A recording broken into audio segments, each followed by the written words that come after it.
In today's video, I'm going to teach you how to get data quickly with Genspark AI Mobile. To get started, open the Genspark AI Mobile app on your smartphone. Once you're on the home dashboard, tap the AI chat or Spark bar to open the main chat interface. This is where you'll give the app your request and have it pull information together for you. Next, tap the model drop-down menu and choose either Claude Sonnet 5 or GPT-5-4.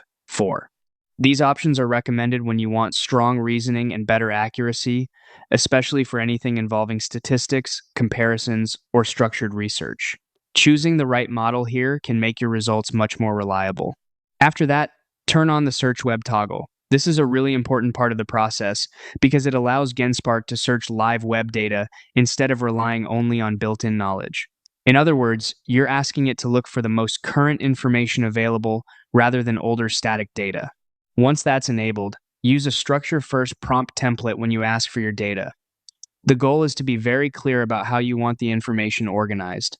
For example, instead of asking a broad question and getting a long wall of text back, ask for the results in a table, a short list of key metrics, or clearly labeled sections. That makes the output much faster to scan and much easier to use right away. Then type in or paste your prompt into the chat field. Take an extra second to make sure your request is specific, especially if you need figures, trends, summaries, or comparisons. The clearer your prompt is, the cleaner your results will usually be.